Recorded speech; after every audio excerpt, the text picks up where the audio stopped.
Industrial area का दौरा कर जन सुनवाई की और क्षेत्रवासियों की समस्याएं सुनी। इस दौरान उन्होंने स्पष्ट कहा कि वर्षों से बसे लोगों के साथ अन्याय नहीं होने दिया जाएगा। गोविंद कांडा ने कहा कि जिन लोगों के पास रजिस्ट्री, दस्तावेज और कमेटी रिकॉर्ड मौजूद है, उन्हें परेशान नहीं किया जा सकता। उन्होंने कहा कि अगर जरूरत पड़ी तो इस मामले में हाई कोर्ट से लेकर सुप्रीम कोर्ट तक लड़ाई लड़ी जाएगी। उन्होंने कहा कि कुछ भ्रष्ट अफसर जनता को बेवजह परेशान कर रहे हैं, जिससे नगर परिषद की छवि खराब हो रही है। गोविंद कांडा ने चेतावनी दी कि ऐसे अधिकारियों की शिकायत सीधे मुख्यमंत्री तक पहुंचाई जाएगी। वहीं विकास कार्यों को लेकर उन्होंने बताया कि वार्ड नंबर 13 और आसपास के क्षेत्रों में 4 करोड़ 10 लाख रुपए की लागत से सड़क निर्माण का प्रस्ताव चंडीगढ़ मुख्यालय भेजा जा चुका है, जिस पर जल्द काम शुरू होने की उम्मीद है। इसके साथ ही अमृत योजना के तहत सीवर और पेयजल लाइन बिछाने के कार्य को भी तेज किया जाएगा। गोविंद कांडा ने स्थानीय विधायक पर भी निशाना साधते हुए कहा कि जनप्रतिनिधियों को जनता के बीच रहकर उनकी समस्याओं का समाधान करना चाहिए। उन्होंने कहा कि सिरसा के विकास और लंबित कार्यों को गति देने के लिए वे जल्द मुख्यमंत्री से मुलाकात करेंगे। देखिए, मैं अभी मेला ग्राउंड के जगदम्बा मिल के पीछे एक मिनी इंडस्ट्रियल एरिया है। लगभग यहाँ 70-80 फैक्ट्री है, जिसके अंदर 2,500-3 हजार कर्मचारी काम कर रहे हैं। ये बहुत पुराने टाइम से बन रही कॉलोनी है और लगभग 50 सालों से तो यहाँ फैक्ट्रियां लगनी शुरू हो गई थी, जो लग रही है।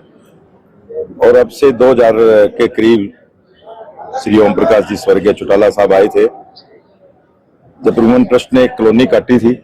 उस कॉलोनी के अंदर बहुत गंदगी, बहुत बुरा हाल था। हमने उसको ध्यान में रखते हुए वो गंदगी हटाई और उसके रख रखाव के लिए अब वो रोमन ट्रस्ट से नगर परिषद को ट्रांसफर हुई है, तो उन्होंने निशानदेही के लिए अपनी निशानदेही कराई, तो उस रोड में इस जगह में फर्क हुआ है। उस टाइम जनीर सिस्टम था, उससे निशानदेही की जाती थी, अब कंप्यूटर सिस्टम आ गया।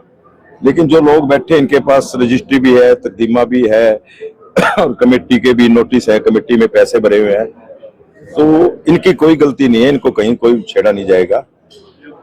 हमें चाहे हाई कोर्ट जाना पड़े, सुप्रीम कोर्ट भी जाना पड़ेगा और मैं मुख्यमंत्री जी से भी मिलूंगा, इस बारे में अवगत कराऊंगा।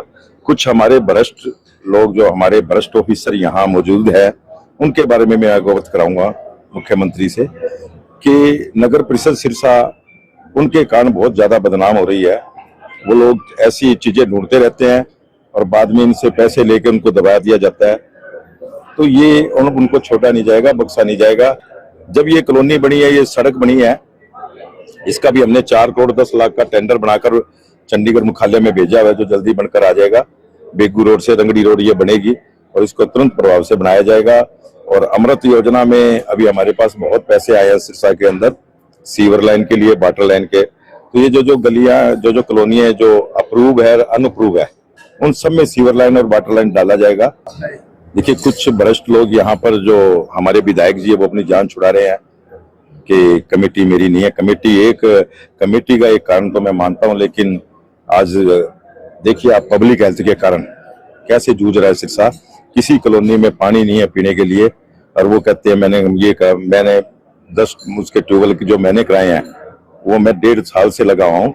और 150 अफसरों की मीटिंग के अंदर मुख्यमंत्री जी पीछे 23 अगस्त को सिरसा आए थे, जब भी ये ट्यूबवेलों की बात हुई थी कि ये ट्यूबवेल लगाने सिरसा के अंदर पानी की कमी है, और वो ट्यूबवेल आए हैं।